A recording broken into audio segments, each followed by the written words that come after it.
고대 야당은 입법 독주, 대통령은 범죄자 야당 대표를 1년이 다되도록 만남을 거부합니다. 지금 우리 정치는 전쟁 중입니다.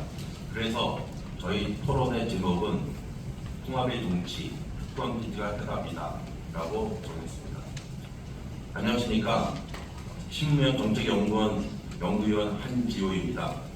저희 신무명 정책연구원은 나날이 새로 다가오는 신무명을 정치에 접목시키고자 우리 장비표 원장님께서 설립한 정책연구원입니다.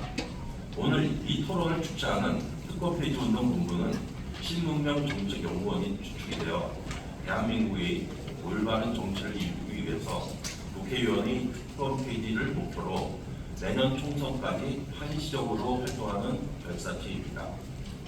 저는 본래 장애인 인권 운동가로서 우리나라의 사회적 약자계층의 삶을 돌아보는 데 관심을 갖고 있습니다. 정치에 당연한 제가 이 자리에 앉게 한 연구원의 의도는 아마도 사회적 약자층에서 바라보는 국회의원 및 고위공직자의 특권, 특혜는 어떤 의미일까 듯합니다. 저는 앞에서 문병훈 위원님께서 상세히 언급하신 내용과 겹치는 부분은 가급적 생략하고 몇 가지만 간략히 말씀드리고자 합니다. 먼저 우리나라와 비교해서 민주주의 선진국이라고 할 수 있는 유럽의 사례를 말씀드리겠습니다. 스웨덴에서는 국회의원 대부분을 차지하는 정당 소속 의원들이 국가가 아닌 소속 정당으로부터 급여를 받습니다. 근데 그 금액이 일반 근로자들의 급여와 별반 차이가 없습니다. 구체적으로 살펴보면 국회의원의 급여는 동일한 직급대의 일반직 공무원과 동조화되어 있습니다. 또한 우리나라의 국회의원들이 누리는 일체의 혜택이 없어서 자전거로 출퇴근하는 의원들이 많고 또 의정활동을 지원하는 입법보좌관을 이인희 의원이 보유하기도 합니다. 그들은 국회의원의 직을 국가와 국민을 위한 잠시 동안의 봉사로 여기기 때문에 결코 국회의원 당선을 위해서 편법을 쓰지도 않고 당선되고 나서도 권력을 남용하지도 않고 연임을 위해서 파랑을 일삼지도 않습니다. 유럽연합은 27개국이 참여한 국가연합인 만큼 의회의 소재지도 다수의 도시에 걸쳐 있습니다. 본부는 룩셈부르크에 있는데 프랑스와 벨기에에도 의사당이 있습니다. 유럽의 의원들은 이들 먼 곳에 떨어져 있는 도시의 의사당을 돌아가면서 의정 활동을 하는데 이들이 이동할 때는 고속열차의 1등석을 타고 다니는 것이 아니고 열차의 일반석을 이용해서 이동하는 것이 보통입니다. 앞서 문명호 의원님이 발표면에서 자세히 언급드렸듯이 국회의원의 특권은 지나치게 과대합니다. 과대한 의원의 특권은 가방이 불을 쫓듯이 의원 후보자들이 수단과 방법을 가리지 않고 의원이 되고자 공천과 선거 과정에서 아주 많은 것을 쏟아붓게 됩니다. 일단 의원에 당선되고 나면 선거 과정에서 있었던 수고에 대한 보상 심리로 국가와 국민을 위한 의정 활동보다는 그 지위와 특권을 남용하여 의원 개개인의 이익을 추구하게 되는 유혹에 빠집니다. 이와 같이 국회의원들이 효과적으로 의정 활동을 수행하라고 주어진 특권 특혜가 오히려 국회의원들이 내로남불이 수단이 됨으로써 개인의 민주주의 위기를 초래하게 되었습니다. 따라서 국회의원들이 공정하고 효율적인 의정 활동을 위해서는 오히려 의원들이 특권 특혜를 폐지 또는 축소시켜야 하는데 그 특권 특혜가 헌법과 법률에 의해서 보장되기에 그 폐지가 결코 용이 있지는 않습니다.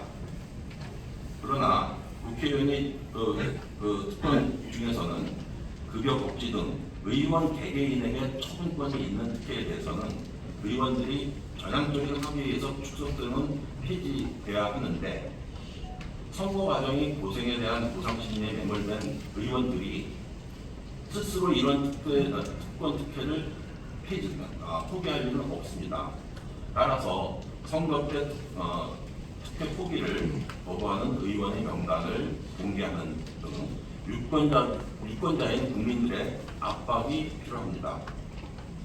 불적격 특권에 관해서는 헌법상 보장된 국회의원의 특권입니다. 그런데 최근 노웅래 의원과 이재명 더불어민주당 대표에 대한 척도 동의안이 국회에서 부결된 사례에서 그렇지 불적격 특권은 국회의원들이 위법 행위에 대한 단판의 역할을 합니다. 한편 김의겸 전 더불어민주당 대변인이 윤석열 대통령의 청담동 술자리 의혹을 제기한 사례에서 보듯이 면책특권은 의정활동을 빙자해서 가짜 뉴스를 살포하고 타인의 명예를 훼손하는 등 민주적인 의정활동과는 동떨어진 위법행위를 정당화합니다. 불체포특권과 면책특권은 헌법상 보장된 국회의원의 특권이만큼 피지 또는 제한하는 것은 궁극적으로 국민적 합의에 의한 개헌 사항입니다. 그러나 현행 헌법 하에서도 의원의 체포 동의안에 대해서 여야의 합의로 무조건 본회의에서 가결시키거나 해당 의원이 불체포 특권을 포기하게 압박함으로써 의원의 구속 여부를 일반 국민과 마찬가지로 법원의 영장 실질 심사를 통해서 판단하도록 하는 그런 관행을 세우는 방법이 있습니다.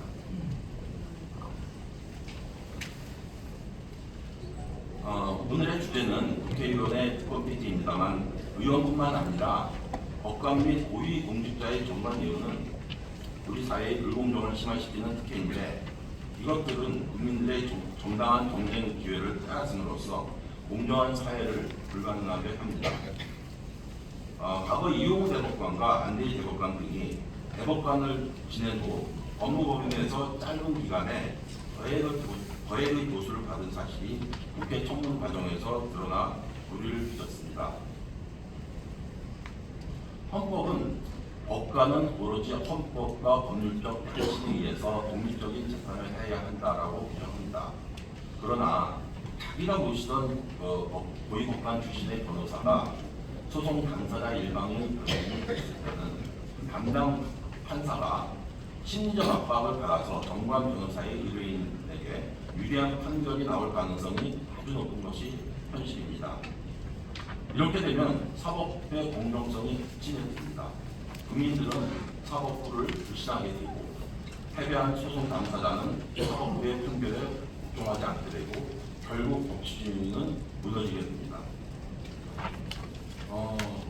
한편으로 현재 우리 국무총리도 재임하고 있는 한덕수 국무총리는 2007년 MB 정권의 초대 국무총리를 역임하고는 바로 국내 최대의 로펌인 김앤장의 고문으로 영입되어서 막대한 급여를 했습니다.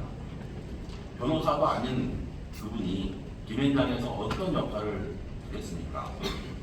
고위공직자 출신이라는 배경으로 의뢰인에게 유리한 정책 수립과 집행을 하도록 중대한 영향을 미쳤으리라는 추측을 하기에는 그다지 어렵지 않습니다. 결국 고위공직자의 정관 예우는 사기업이 행정부에 대한 로비의 수단으로 활용되고 그 결과는 국가의 불공정한 행정집행으로 부결됩니다. 끝으로 국회의원 특권 폐지와 의원 정수의 문제에 대해서 제 사견을 전제로 말씀드리겠습니다. 이 부분은 시민단 정치연구원의 입장은 아닙니다. 국회의원 특권 폐지와 관련해서 의원의 정원을 축소해야 한다는 견해가 있습니다. 예를 들면 국민의힘의 조경태 의원은 특권 폐지와 의원 정원 축소를 동시에 주장합니다. 이는 의원들이 무능부패와 진영 싸움에 대한 국민들의 정치인 혐오 때문입니다. 국회의원의 정원을 축소하자는 주장은 잠깐 동안은 무능한 의원들에 대한 국민들의 적개심을 위로해주는 사이다 같은 효과는 있을 것입니다. 그러나 의원의 특권 폐지와 입법부의 권한 축소는 구별되어야 합니다. 대한민국의 통치구조인 대통령제는 지향적 대통령제라고 불릴 정도로 대통령의 권한이 강합니다. 그것은 대통령에 대한 종속성이 뚜렷한 여당 그리고 만비칠락적인 대통령이 통치 영역에서 비롯됩니다. 지향적 대통령제 하에서 대통령을 정점으로 한 행정부를 견제함으로써 삼권분립이라는 민주주의를 수호할 입법부의 기능은 절대적으로 보장되어야 합니다. 입법부의 구성원인 국회의원이 못마땅하다는 이유로 입법부의 권한을 축소해서는 민주주의가 보장받을 수 없습니다. 입법권이 충분히 확보된 이후에는 국회의원의 정수를 늘리는 것이 오히려 국회의원 개개인의 권한을 축소시킬 수 있고 결국 국회의원의 특권 폐지는 용이하게 될 것입니다. 예를 들면 의원 정수가 늘어나면 상임위원회에 소속된 의원들의 숫자가 늘어나서 입법 토의가 훨씬 진지해질 것이고 특히 부당한 입법 로비는 훨씬 어려워질 것입니다.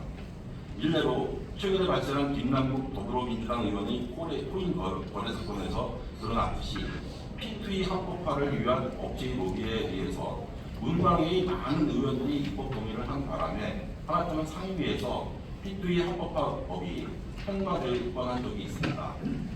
만일 의원 정수가 지금보다 적고 따라서 상임위원회의 위원 정수가 적었을 경우에는 업체들이 부당한 입법 로비가 훨씬 수월했을 것입니다. 우리나라의 국회의원의 정수는 유럽의 민주화 선진국에 비해서 상당히 적은 편인데 앞에서 제가 언급한 스웨덴의 경우는 인구가 1033명으로 우리의 5분의 1에 불과하지만 국회의원의 정수는 우리보다 많은 349명에 달합니다. 그런데 그들의 의정활동 결과가 우리보다 훨씬 더 효과적이라는 것은 여러 수치에서 나타납니다.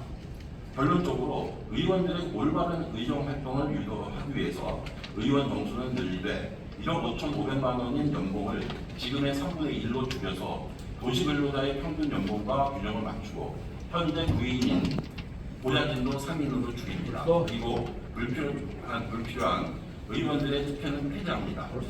그렇게 되면 예산을 별도로 증액하지 않고도 의원 정수를 늘릴 수 있어서 국회의원의 희소성을 줄일 수 있습니다. 의원 개개인의 특권 특혜도 자연히 줄어들게 될 것입니다. 마무리하겠습니다. 국회의원의 과도한 급여 및 특혜는 국회의원들과 서민들의 삶을 괴리시킵니다. 의원 경력이 늘어날수록 귀족적인 삶에 빠져들어 서민들의 의사와 동떨어진 입법과 정책 수립을 하게 될 것입니다. 나아가서 사회적 약자에 대한 배려는 점점 후퇴하게 될 것입니다. 국회의원의 특권을 폐지함으로써 계층 간의 위화감을 완화시키고 사회 통합을 이루는 것이 가능할 것입니다. 감사합니다.